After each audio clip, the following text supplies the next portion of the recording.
Well, let's do formal introductions. We got Robert and Lynn. Hello!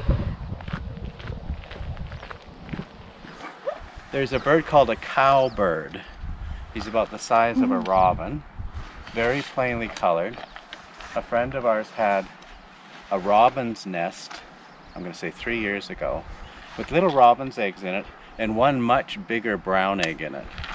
The cowbird had laid its egg in the robin's nest, and here's why.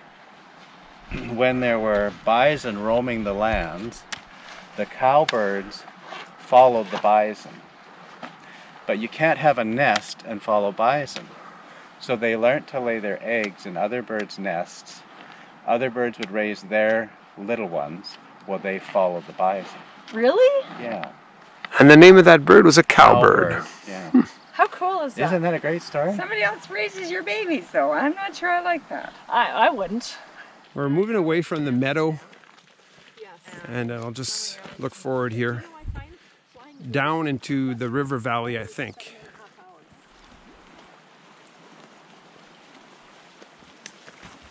On the dry side of the trail. I'm not at the moment. Out. We're at junction number 60. If I look at the map, we're right in the bottom left-hand corner there. You could see upside down 60. And this is the loop that we're doing today. Bow Valley Provincial Park, Kananaskis River Loop.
There's a slalom course down there. I guess this is where the kayak team practices for Team Canada for the Olympics.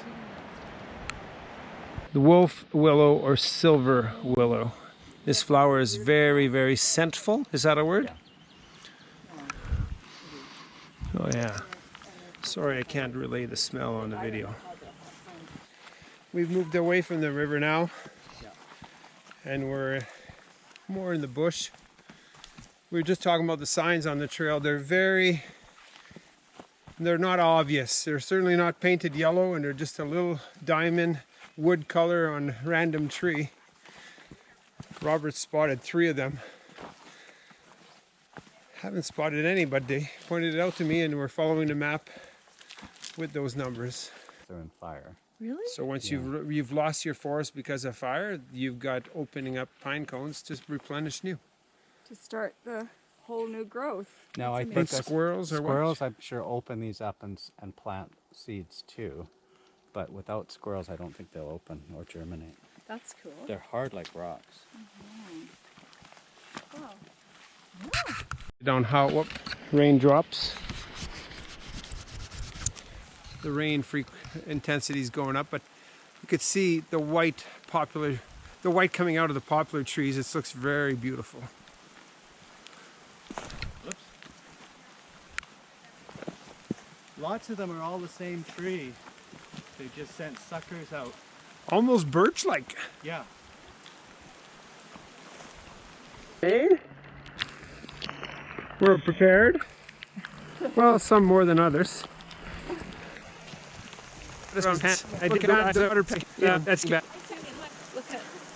I can squeeze. Are those waterproof there? No. No, they're like literally dripping down underneath my boot. Just This is the wet noodle I am right now.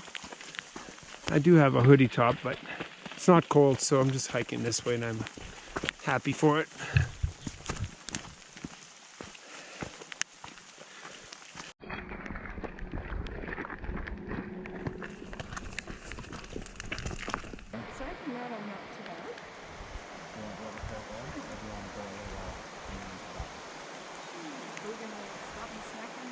Perfect. So midway snack here. We got some beautiful tea. I think everybody's done. Some watermelon. Everybody's done. So I'm taking the camera out a little late. The rain seems to eased off a little bit, but we're below a big tree and sheltered a little bit from the main rain. How is it?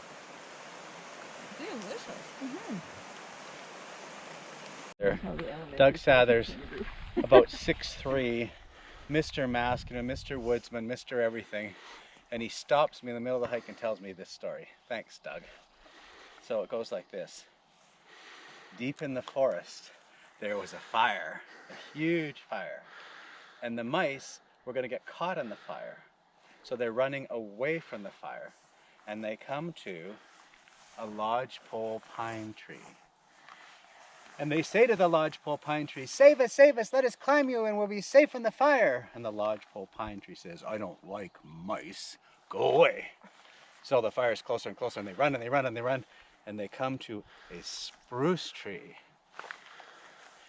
And they say to the spruce tree, save us, there's the fire coming, we gotta be safe. The spruce says, I hate mice, go away. And they ran and ran and ran, the fire was almost upon them. And they came upon this giant Douglas fir tree, just like that one right over there. Big guy. Trust issues. Like, what are you gonna do? Oh. And the Douglas fir tree said, I love mice, you're welcome here. Climb up into my branches, crawl into my cones, and you'll be safe from the heat and the fire inside my cones. And to this day, if you look at a Douglas fir cone, you can see the mice tails. And their little hind legs hanging The other out. way. Oh, yeah. Yeah. See, are these the mice tails? Yeah. That's awesome. I'm going to have to remember this one for my grandson. Yes, you will. I was just saying, we got 9.2 kilometers. Came back to our vehicles in the parking lot near Rafters 6 Ranch. Mine says 11.5 kilometers. Wow. I like yours. Right?